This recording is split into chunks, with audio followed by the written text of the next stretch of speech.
Parashat Kitissa, le cours de ce soir, donc pour la Refoua Shlema de Gilles Shlomo Ben Esther et pour Chaya Bat Kamuna, Shelem Refoua Shlema, Mira Bat Simcha, Moshe Ben Ren et tous les Cholé Amo Israël. Cette Parashat Kitissa nous marque par la faute du veau d'or, qui est un grand sujet. Qu'est-ce qui s'est passé à ce moment-là? Pourquoi les Bnei Israël ont fait la faute du veau d'or? Ça a essayé, les nations, certaines nations avaient essayé de prendre cet élément du veau d'or pour essayer de dire que Dieu a abandonné le peuple d'Israël. C'était un grand débat dans les débats philosophiques et entre les religions, et déjà dans le Talmud, c'est rappelé ça, où Dieu certifie dans les prophètes, de même qu'une mère ne peut pas oublier son bébé, je ne vous ai jamais abandonné. Et avec le Mishkan, on a réparé en partie la faute du veau d'or.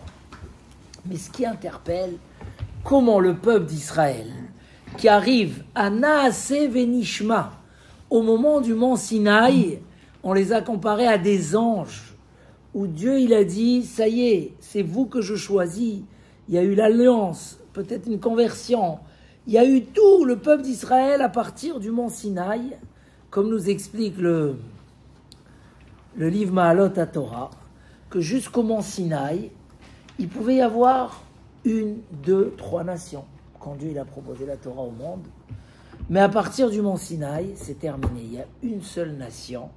Celui qui veut servir Dieu et faire la Torah, il doit se greffer Bibrito chez l'Avraham Avinu. Il y a un seul arbre dans l'alliance de Abraham. Donc on est arrivé à un niveau où on a vu Dieu, comme ça écrit le Maïmonide. Les Bnei Israël n'ont pas cru en Akadosh Baruch Hu par les miracles qu'il leur a fait. Parce qu'un miracle, on peut toujours vouloir le contester, même si on est sûr qu'il est vrai. Mais parce qu'ils ont vu, Hachem, il a ouvert les cieux jusqu'au niveau de ce qu'un homme peut voir, on a vu. Donc c'est pas que par des miracles, c'est pas que par Moshe Rabbeinu, même s'il y avait déjà tout ça, mais c'est parce qu'on a vu, on a été choisi, on a vu.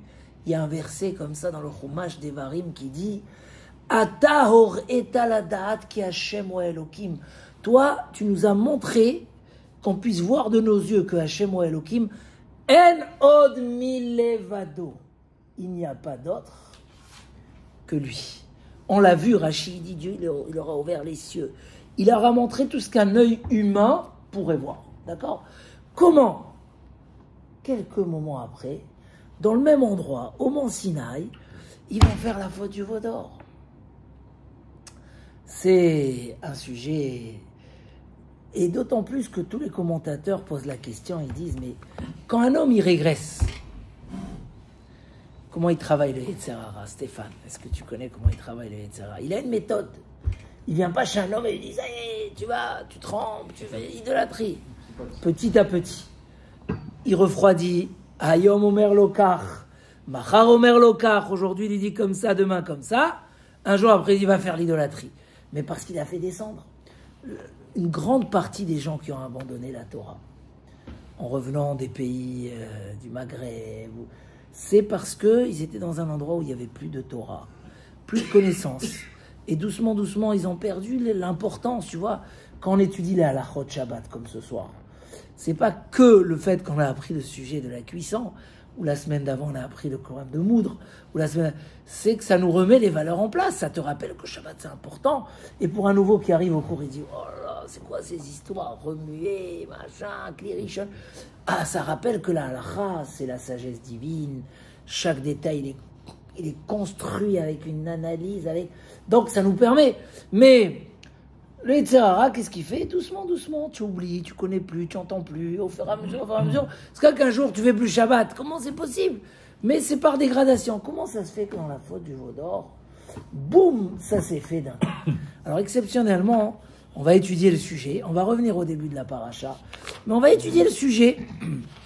Et on va essayer de répondre à ces questions et à ces messages de vie importants. Donc, c'est dans le chapitre 32. Hein, si quelqu'un veut donner la page dans les Chumash. 528. Dans le chapitre 32. 526 en bas. Vayaraham qui boshesh. Je vais reprendre même un verset en arrière. Vaïten el Moshe kechaloto le daberito. Quand Dieu a fini de parler à Moshe, au Har Sinaï, au mont Sinaï, il lui a donné Shne luchot haedut, les 2 tables de la loi. Luchot even, c'était des pierres, c'est des tables en pierre, mais pas pierre simple, pierre de diamant, etc. Ketuvim be'etzba elokim, écrit par les mains de Dieu. Comme il dit Rashi, c'était totalement, les premières tables de la loi, c'était un miracle. Tu pouvais lire des 2 sens la même chose. C'est impossible, parce que si c'est gravé, ça doit amener un autre résultat de l'autre côté. Et le miracle, c'était que des 2 côtés, on lisait la même chose. Et même au niveau que ça mettait les Bnei Israël, comme disent nos sages, tout ce qu'on étudiait quand on était sous les premières tables de la loi, on ne pouvait pas oublier. C'était ancré dans notre esprit. Impossible d'oublier. Et par ça, quand on se mettait à l'étude, le Yetzer Hara, le mauvais penchant, ne pouvait plus nous aborder, nous approcher. C'était terminé. Donc ça, c'était les tables de la loi. Mais quand Moshe est monté les chercher, il a dû rester sur la montagne. On dit dans le ciel, mais en fait c'est sur la montagne. Et 40 jours. 40 jours. Maintenant, il leur a fait un calcul. C'est quand qu'on a reçu la Torah? Quelle date? Le 6 ou le 7 Sivan. Hein? 6-7 Sivan, c'est 50 jours après Pessah. C'est la fête de Shavuot. D'accord? Le lendemain, Moshe y monte et il leur dit j'arrive dans 40 jours. Mais il ne fallait pas compter le jour de la montée. Et les Bnei Israël, ils étaient tellement pressés. Et rester dans le désert sans Moshe, ça leur faisait peur. Parce que c'est Moshe qui faisait faire tous les miracles et tout, la manne. Donc ils avaient peur. Ils ont compté avec le jour qu'il est monté. Donc s'il est monté en milieu de journée, ils ont compté 40 jours pour qu'il arrive en milieu de journée. Vayaraham qui boshesh Moshe la redet minahar. Le peuple a vu que Moshe tarde de descendre de la montagne. Boshesh, ça se traduit tarde, mais ça peut se découper. Ba-shesh. La 6e heure est arrivée.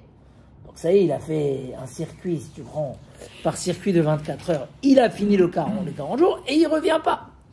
Vaïkael Aaron al Aaron. Le peuple s'est réuni sur Aaron et ils lui ont dit Kuma selanu Elokim, fais-nous des dieux qui iront devant nous. Donc c'est pas qu'ils voulaient faire de l'idolâtrie, mais ils voulaient représenter la divinité par un être qui n'est pas un homme. D'accord? Et ça amène à l'idolâtrie. Mais en fait, ils voulaient servir Dieu, mais à travers en mettant qu'ils aient Moshe. Alors, qui c'est le peuple? Quand on dit le peuple, c'est le Erev Rav, comme dit Rashi. C'est qui le Erev Rav? Jérémie, tu sais c'est quoi le Erev Rav? Maintenant que tu vas apprendre, tu sauras c'est quoi le Erev Rav? Le Erev Rav, c'est ceux qui sont sortis d'Égypte. Quand les Israéliens sont sortis d'Égypte, il y a comme ça un grand groupe, quelques milliers de goïs, qui sont venus chez Moshe, ils ont dit on veut sortir avec vous, on veut venir avec vous, on veut devenir juif. Et Moshe, dans la précipitation, il leur a dit bon, pourquoi pas. Ils ont été impressionnés des diplés, des miracles, de la sortie d'Égypte. La Gemara a dit que même un chat ne pouvait pas se sauver d'Égypte. Alors, tout un peuple, c'était... Donc, ils voulaient... Et Moshe n'a pas demandé l'accord de Dieu, et il les a convertis. Et eux, c'était ceux qui ont fait fauter les Bnei Israël dans toutes les occasions. Ils étaient fragiles, ils descendaient pas de Avraham, Yitzhak et Yaakov. Ils n'avaient pas les gènes de qualité qu'on a. Ils n'ont pas passé les 210 ans d'exil égyptien. On n'a pas reçu la Torah comme ça du jour au lendemain. On était prêts. On était prêts à recevoir tout ça. Qu'est-ce qui nous a préparé, hein? Demain, je dis, écoute, David, tu sais quoi? On va te rendre ministre. Tu vas dire, je suis pas prêt, moi je suis pharmacien. Qu'est-ce que tu veux de ma vie? En fait, pour recevoir un rôle important, il faut être prêt. Il y a une préparation de connaissances, une préparation de... Le Ham Israël, c'est ça, Ratza Kadosh Baruch Hu, les Akot et Israël. Le peuple d'Israël, il est prêt à la chose. Prêt, ça veut dire, c'est pas prêt que par volonté, mais par préparation. par une réalité qui s'est mise en place. Hein. Et donc, le Erev Rav est venu, ils ont dit, ah ça y est, Moshe il est dans le ciel, il redescend plus, il faut faire un veau d'or. Qui Zé Moshe Haïch. C'est quoi Zé Moshe Haïch? Car ce Moshe-là, pourquoi ils ont rajouté ce mot-là? Ce Moshe-là, hein, qui nous a fait sortir d'Égypte, on ne sait pas qu'est-ce qui lui est arrivé. Alors Rachid dit que le Satan est venu et il a renversé le monde. Il a fait des tempêtes. Il a fait sortir des nuages tout noirs. Il leur a même montré Moshe dans un cercueil avec, tu sais quoi l'imagination, hein, avec des anges qui sont en train de le porter. Donc quand ils ont vu ça, ils ont dit, ah voilà Moshe il est là, regarde, il est mort. Ça y est, il ne va plus redescendre. Donc, on n'a plus rien à faire tout seul dans le désert. Il nous faut quelque chose. Alors Aaron, il leur a dit, écoutez, dans le verset 2, enlevez les bijoux en or de vos femmes, de vos enfants et amenez-les-moi. Pourquoi Aaron il a fait ça? Parce qu'en fait le Midrash dit que les Bnei Israël, il y a Chour, le grand-père de Betzalel, constructeur du Mishkan. Chour, il leur a dit, pas du tout, je ne vais pas vous laisser faire ça, vous êtes fous. Et ils l'ont tué. Aaron, il a dit, s'ils vont me tuer à moi aussi, ils n'auront plus de kapara. Donc, qu'est-ce que je vais faire? Je vais les faire traîner. Des fois, c'est la meilleure méthode. Quand tu ne peux pas... Tu fais traîner la chose, et avec ça, tu ne te disputes pas au moins. Et... Mais ce qui s'est passé, ils sont partis et ils ont pris les bijoux de leurs femmes. Le Midrash il dit que les femmes ne voulaient pas donner les bijoux. C'est pour ça qu'on leur donne la fête. Quelle fête on donne aux femmes spécialement? Rosh Chodesh. Rosh Chodesh a été donné aux femmes. Il y avait même un minag où elles ne travaillaient pas, etc. C'est parce que elles n'ont pas fait la faute du veau d'or. Elles ne voulaient pas donner, mais les maris ils ont forcé. Ils ont pris les bijoux. Et là, c'est le Erev Rav ou tous les juifs qui ont forcé les femmes? Logiquement, d'après nos Chachamim, c'est le Erev Rav. D'accord. Qu'est-ce qu'il a fait? Mais puisque les Bnei Israël n'ont pas contredit, donc ils ont pris part dans la faute. D'accord? Donc, qu'est-ce qu'il a fait? Pour ça, on appelle ça la faute des Bnei Israël. Parce qu'au final, ça s'est fait au sein des Bnei Israël et il n'y a pas eu de... Mais quand ils sont partis les tuer après les Lévites, ils ont tué le Erev Rav ou les juifs? Apparemment, il y aurait des deux. Puisqu'on dit que son frère, son cousin, machin.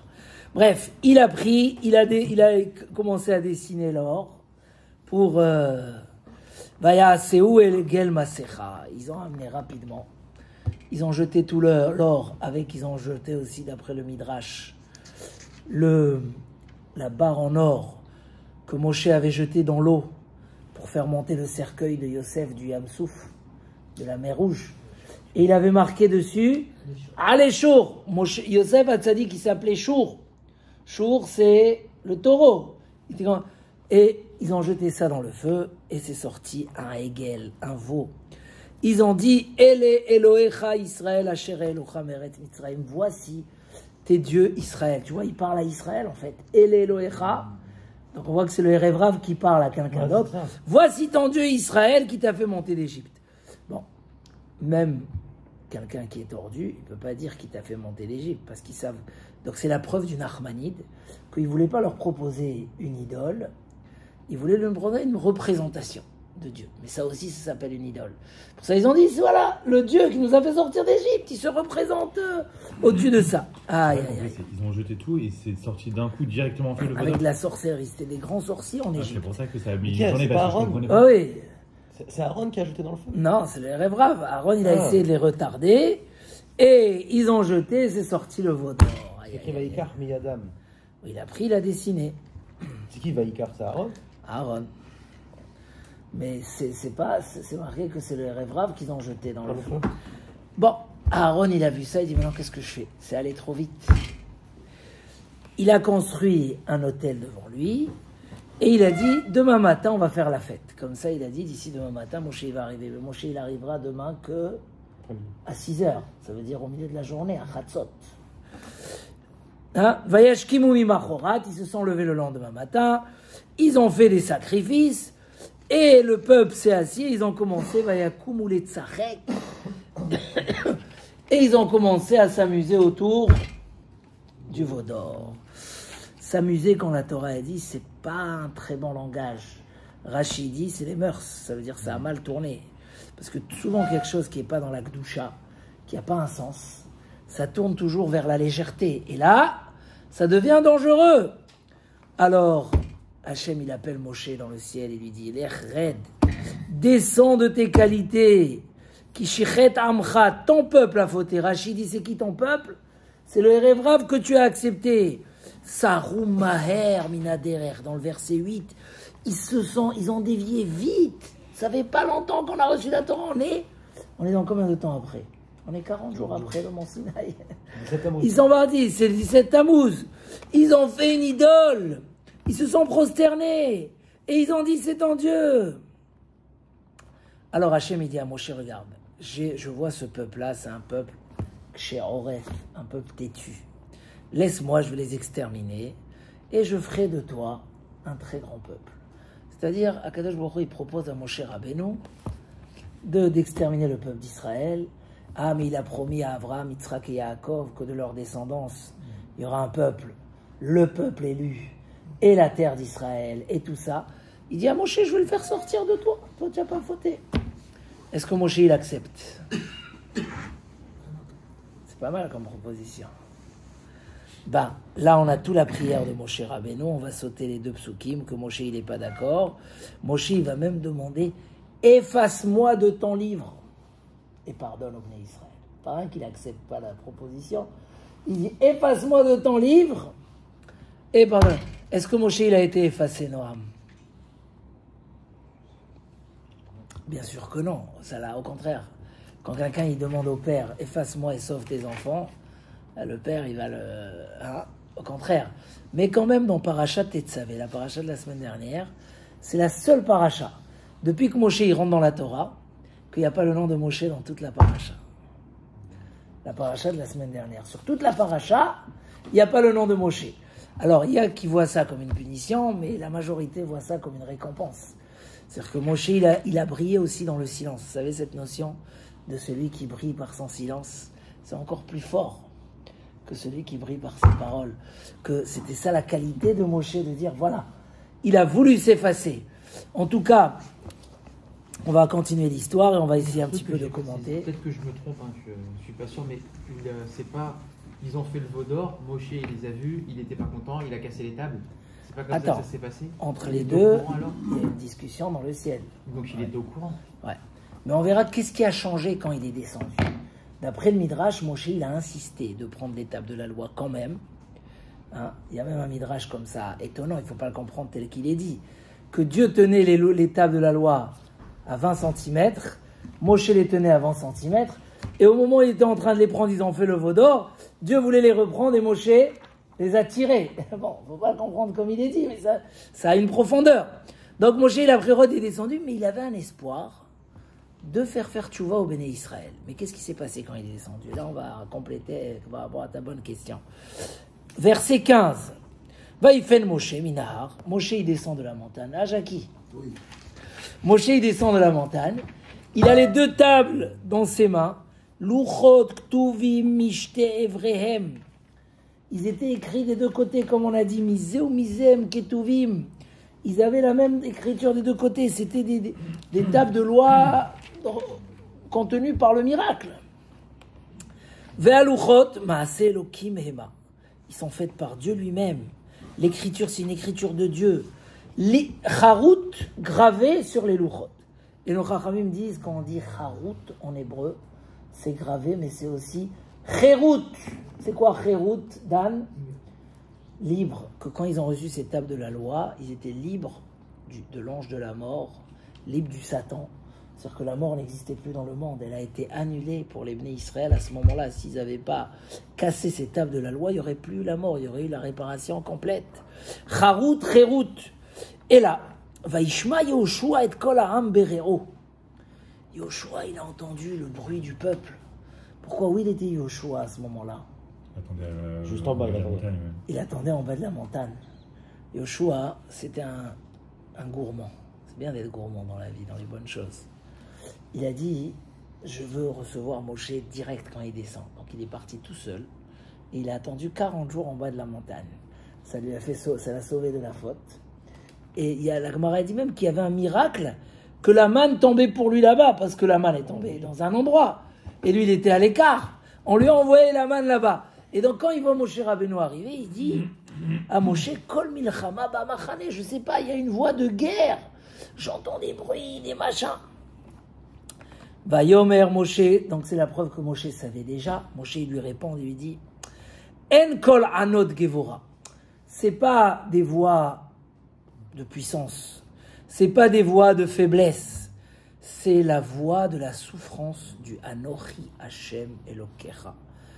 Ils sont en train de contredire le premier des 10 commandements. Anochi Hashem Elokecha, c'est moi. Kol anot Anochi. J'entends la souffrance du Anochi. C'est pas Anochi Shomea, c'est Kol anot Anochi. Le pshat, c'est j'écoute. Mais Rachid explique comme ça. La souffrance du Anochi. Vayi kasher karav el machane. Quand il s'est approché vers le machane, Vayaret ha'egel, il a vu le veau d'or. Donc jusqu'à là, il pensait encore leur donner les tables de la loi. Mais quand il a vu le ha'egel, et surtout Mecholot, il a vu que ça dansait autour. Vayicharaf Moshe, Moshe s'est mis en colère. Il a jeté les tables de la loi, il les a cassées en dessous de la montagne. Et là, on a perdu le niveau des premières tables de la loi. C'est jeté ou il a perdu ses forces? Non, il a jeté. Et il va être félicité. Il y a un midrash qui dit, il a dit, je vais rendre les Bnei Israël comme pas encore mariés avec Hachem. Parce que si ils ont les tables de la loi, ça s'appelle qu'ils sont mariés, qu'ils ont trahi, ils n'auront plus de réparation. Je suis obligé de stopper les louchot. Il y a même un endroit où on lui dit, Shkoyech, Nachon, sur ce qu'il a cassé. Il a voulu sauver les Bnei Israël, mais nous, on a beaucoup perdu. Tout de suite, il a pris le Hegel. Alors, il y a un très très beau Sforno. C'est qui le Sforno? Sforno, c'est un commentateur. C'était dans les Chumash, en Espagne, un grand des Rishonim. Il dit que, d'après lui, et il le refait sortir plusieurs fois, que quand un homme il faute, et il est triste de sa faute, il aura réparation. Il va s'en sortir. Mais un homme qui faute et il fait la fête de sa faute, c'est irréparable. Parce qu'il a mis trop de la joie et le cœur que tu as mis, c'est irréparable. Quand il a vu que ça dansait, il a dit, ça y est. Il paraît qu'ils ont fauté, mais ils se sont mis à se réjouir. Je pourrais plus, alors ça sert à plus, et il a cassé les lochot. C'est un message très fort, que des fois quand on fait quelque chose de négatif, où on est en vie, un mode de vie qui n'est pas très cachère, ou je sais pas, mais on est triste de ça, on l'accepte pas. Le fait de ne pas l'accepter, ça va t'amener à faire tchouva, et même au niveau de la réparation, tu pourras l'oublier. Mais si tu t'attaches trop au mal, là c'est fini, il n'y a plus de réparation. Qu'est-ce qu'il a fait? Il a pris le veau d'or, il a brûlé dans le feu, il a moulu, il a dispersé sur l'eau, et il a donné à boire aux Bnei Israël. Et tous ceux qui avaient fauté, ils mourraient avec cette eau-là. Et il ne termine pas. Ah ouais. Ouais. Bon. Si encore, vous voulez en continuer jusqu'au bout de l'histoire, comme ça vous donne bien, et après on donnera les explications. Aïe, aïe, aïe, Moshe, il dit à Aaron, qu'est-ce qui t'a fait ce peuple-là? Pourquoi tu l'as amené dans cette faute-là? Donc Moshe, il est un petit peu en réprimande sur Aaron. Pourquoi tu n'as pas empêché la faute? Alors Aaron, il dit, ne te mets pas en colère contre moi. Tu sais combien le peuple est dans un état de mal, tenté vers le mal. Ils m'ont demandé de leur faire un dieu, car tu ne revenais pas. Qu'est-ce que j'ai fait? J'ai essayé de les retarder, je leur ai demandé l'or, ils ont fait vite, et à peine on a jeté l'or, ils ont fait de la sorcellerie, et ils m'ont fait sortir le veau d'or. Qu'est-ce que je pouvais faire? Alors, dans le verset 25, Moshe, il voit que le peuple est dans un état catastrophique, et il accuse un peu Aaron. Et là, il se met dans la porte, devant la porte du camp, et il dit « Mil Hashem Elai ». C'est des cris qui reviennent de temps en temps. Qui peut venir pour m'aider, défendre l'honneur de Dieu? Qui peut venir m'aider à construire? Qui peut venir m'aider à faire? Et là, qui est venu? Dan, les Lévis. Et grâce à ça, ils vont prendre la place des premiers-nés, et c'est eux qui vont devenir les Cohen. Parce que quand le peuple Israël était dans un état, quand Moshe il avait besoin de support pour rétablir la vérité en place, ils étaient là, ils ont répondu à l'appel. Alors, le Chavetz Chaim, quand il voulait motiver quelqu'un à prendre sur lui des responsabilités, qu'est-ce qu'il lui disait? Tu sais, quand le Beth Amikdash va venir, moi je serai dedans. Toi tu seras dehors, tu ne pourras pas rentrer. Hein? C'est vrai ou pas? C'est pas la même chose, celui qui est... Mais tu sais pourquoi? Pas parce que je suis mieux que toi. Parce que mes parents, quand ils ont écouté l'appel, ils sont venus les Ezrat Hashem Bagiborim. Aider. Et tes parents, ils l'ont écouté, ils sont restés chez eux. Donc, dans la vie, celui qui se donne pour Akadosh Baruch Hu, pour la Torah, pour construire la Torah, c'est lui qui mérite. Et alors, il leur a dit, écoutez, vous allez passer, tous ceux qui ont fauté, vous allez les juger et vous allez les punir. Et donc, ce jour-là, sans mort des Bnei Israël, 3000 personnes. Et là, Moshe Rabbeinu va commencer à prier. Donc, on a déjà expliqué ce lundi le processus, comment ça s'est passé. De Shavuot, on a reçu la Torah, jusqu'au jeûne du 17 Tammuz. C'est les 40 jours où Moshe est monté au ciel pour amener les Tavda. Il est descendu le 17, donc un jour en retard, selon le mauvais calcul des Bnei Israël. Il a cassé les lochot. C'est pour ça qu'en jeûne, le 17 Tammuz, ça tombe quel mois en principe? Juin, juillet. Juin, juillet, ok. Cette année, on est décalé avec les 2 Hadar. Ensuite, il va remonter prier pendant 40 jours. Il va se faire pardonner. Il va faire pardonner les Bnei Israël. Comme vous allez voir dans le verset 32, il dit, ou tu leur pardonnes leurs fautes, ou tu m'effaces de ton livre. C'est fort, hein, comment mon cher Rabbeinu s'est donné pour... tu m'effaces. Je veux pas, ne me donne pas à moi les enfants. Là, l'Israël. 40 jours, il prie, et il remonte 40 jours pour amener les deuxièmes tables de la loi. Qui nous ramène à quelle date? Yom Kippour. Voilà, vous avez les 3 fois 40, depuis Shavuot jusqu'à Yom Kippour. Kippour, c'est le pardon complet, avec des nouvelles tables de loi qui ne sont pas au même niveau que les premières. C'est pas le même niveau. Ceux-là, c'est Moshe qui les a fait. C'est pas Kadosh Baruch Hu. C'est pas le même niveau. On oublie ce qu'on étudie. On est attaqué par le Yetzer Hara, etc., etc. Voilà, c'est un petit peu. Mais au moins, on a récupéré les tables de la loi. Maintenant, revenons à notre question de base. Qu'est-ce qui a fait qu'ils sont allés, ils ont dévié très rapidement? Et là, je vais vous donner en bref 2 réponses. Vous voulez ou je vous donne qu'une seule? Oui, 2 réponses et les 2 sont très importantes. En plus, malgré les vacances scolaires, vous êtes là, donc vous méritez les 2 réponses. 2 réponses. La première, qui est très connue du Rav Chaim Shmulevitz. Et par qu'elle est un message dans la Torah, elle est un message sur tous les détails de la vie. Il dit en fait, tu sais que c'est quand le Yetzer Hara, il arrive, il doit faire doucement, doucement, doucement. C'est comme un homme, quand un homme il est équilibré dans sa tête, il est bien, il est calme, tout va bien. Et le Yetzer Hara veut le faire fauter, il doit faire doucement, doucement. Il veut disputer entre des frères, il veut machin. Quand on est stable, il va doucement, doucement. Mais quand un homme il est bouleversé dans sa tête, il déprime, il a un manque d'équilibre, sa femme elle a énervé, il est énervé, il a des soucis de parnassa, il ne s'est pas rééquilibré. Alors là, le Satan, il peut te faire des erreurs, boum, du plus haut au plus bas. Et le Rav Chaim Shmulevitz amène plein d'exemples dans la Torah où on voit cet élément. Il amène l'exemple de Caïn et Havel, que quand Caïn il a vu que son sacrifice n'a pas été accepté, ça l'a tellement contrarié, qu'il est parti tuer son frère. Jamais il aurait fait ça. Mais tellement ça l'a bouleversé, quoi, c'est moi qui a donné l'idée, c'est moi qui a commencé et tout. On m'a comme ça jeté, on a pris mon frère à ma place, mon petit frère à ma place. C'était tellement perturbant, il n'a pas attendu de retrouver son équilibre et décider, il est parti tuer son frère. Quel exemple il ramène encore? Il a comme ça 3-4 exemples. Il amène même l'exemple de Jésus, Yeshua, il marche chez moi. Que c'est quand il est parti, il a commencé à insulter Dieu et à aller faire une nouvelle religion, etc. C'est quand son Rav, Yoshua ben Prachia, à 2-3 reprises, il a essayé de revenir à s'approcher du Rav et le Rav l'a jeté avec les 2 mains, ce qu'on reproche à son Rav, parce que On dit qu'il ne faut pas repousser un élève trop. Il faut le repousser doucement avec une main et le rapprocher avec notre main. Mais le Rav, il était tellement en colère sur son comportement. Tu connais l'histoire dans la Gemara. Yehoshua ben Prachia. Il lui a dit, tu t'approches plus d'ici. Tellement ça l'a contrarié. Tu sais c'est quoi? Il était tout le temps avec le Rav. C'était le bras droit et tout. Et d'un coup, les portes fermées. Il s'est perturbé. Chiref et Gidef. Quel exemple encore il ramène là-bas? Bref, il ramène beaucoup d'exemples. Où chaque fois on voit, voilà, le Isha israéli dans le désert, le jeune qui s'est fait jeter de la tribu de Dan, il est sorti, il a insulté Dieu et il a été condamné à mort à cause de ça. Aussi, c'est une règle dans la vie.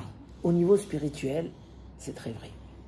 Quand un homme, chas v'shalom, il se contrarie à la synagogue, ou il n'est pas content sur ce que Dieu lui a envoyé comme épreuve, parce qu'il n'est pas au niveau d'accepter les épreuves, si il est dans un état déstabilisé, il prend des décisions, c'est très mal, mauvais. Mais c'est une règle générale dans la vie, ça peut être une règle dans Shlom Bayit. Il n'y a pas pire que partir de la maison quand on est en dispute. Pas pire. La plus mauvaise décision, je l'ai dit plusieurs fois et j'ai sauvé des couples avec ça. J'ai dit d'abord, tu sors pas de la maison. Tu restes, on attend demain matin. Point. Parce que quand un homme il agit dans la perturbation, il fait les plus grandes erreurs. Là j'ai essayé de remettre un couple ensemble. Je dis, mais qu'est-ce que tu as fait de partir de la maison? Non, il n'y a pas. Tu retournes, on trouve des solutions, et il y a des solutions. De partir combien de temps? C'est pour une histoire pour promenade pour se... Vous parlez des gens qui sont partis plusieurs jours ou non? Oui, non, celui qui abandonne la maison. Celui qui dit, écoute, je vais aller faire une petite course. Parce que des fois, une heure... Il va écouter un peu de musique dans la voiture. Ça, au contraire, c'est bien. Ça veut dire, je m'apaise. Non, ce que je veux dire, on le prend, même dans un moment de dispute, on ne prend jamais une décision quand on est perturbé. Tu te lèves un matin, tu es de mauvaise humeur, tu as mal dormi, tu as machin. Plus jamais je ferai ça. C'est pas le moment. C'est pas le moment. Tu n'as pas le droit. Des fois, un homme, quand il n'est pas bien, il dit qu'est-ce qui m'arrive? Pourquoi je suis comme ça? Alors, ça y est, j'en ai marre. Il m'a déjà mon travail, etc. Laisse, oublie.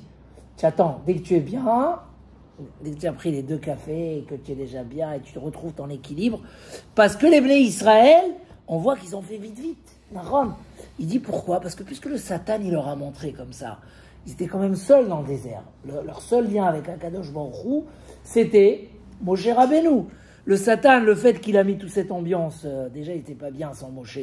Plus il leur met l'ambiance et il leur montre que Moshe il est mort, même pas une seconde ils étaient prêts à attendre. C'était l'erreur. C'est pour ça aussi, jamais on répond au cri de sa femme quand elle est en train de crier.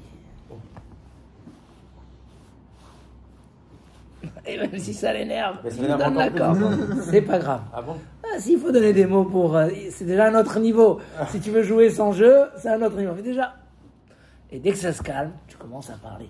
Parce que quand on est déséquilibré, très important dans la vie. Des fois, un homme, il a un coup dans le travail, mais un coup, au début, au moment où ça arrive, il croit que ça y est, tout ça, son affaire va s'écrouler, c'est mort et tout. Et si à ce moment-là, il prend des décisions, il commence à appeler les copains, les insulter, après, c'est dur de rattraper. Donc, il y a même avec la belle-mère, des fois. Il y a eu un accrochage, elle a très mal parlé. Elle a très mal parlé. J'ai connu des gens qui ont divorcé à cause de ça. Alors, ça va, il n'y avait rien, c'était juste un moment de tension. Mais quand tu décides, au moment de la tension, tu reprends ta mitraillette, tu dis, je vais te montrer qui je suis. Et là, tu dis les bêtises qu'il ne faut pas dire, que même toi, tu n'as pas envie de dire, mais quand on se défend, on dit n'importe quoi.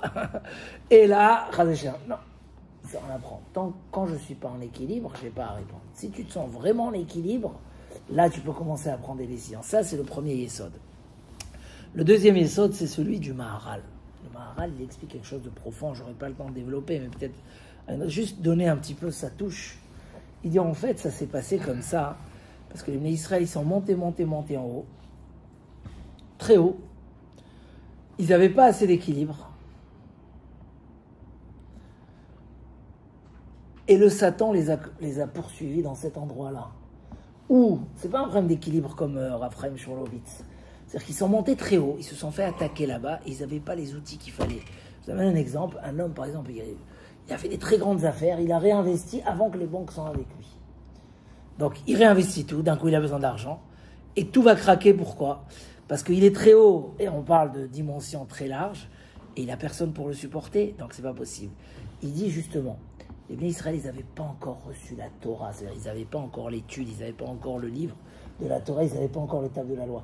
Et ils sont montés tellement haut que quand tu es très haut, le Satan, il vient, il t'attaque très haut. Et si à ce moment-là, tu n'as pas tes outils avec toi, tu ne peux pas tenir à aucune épreuve. Et c'est ce qui s'est passé à ce moment-là. C'est ça la parabole de Akadosh Baruch Hu qui tient les tables de la loi avec les deux mains, Moshe, et on les tire. Ça veut dire que les Israël, ils étaient entre les deux. La Torah n'a pas été encore totalement donnée. Mais ils étaient presque au niveau parce qu'il y avait déjà une partie qu'ils ont reçue. Et vu qu'ils étaient tellement hauts, il dit c'est pour ça, quand un homme il évolue, il faut l'étude de la Torah. Toujours après Matan Torah, s'ils avaient déjà reçu l'étape de la loi, même si le Satan il était arrivé avec les, comment on appelle les gros pistolets là.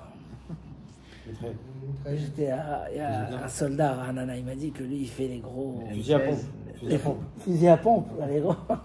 C'est les fusils à pompe. Il dit si tu as la Torah, tu es équilibré. C'est quoi le message? Le message, c'est que quand on évolue, quand on est de bonne foi, quand on veut développer, etc., on ne peut pas juste travailler avec la théorie, les sentiments, servir Hachem. Parce que le problème dans ça, c'est que tu es très haut, tu n'as pas comment alimenter ce niveau spirituel. Donc il y a des nouvelles ères qui viennent te donner une satisfaction qui est autre que celle-là, et tu les prends parce que tu n'es pas au niveau, tu n'as pas comment.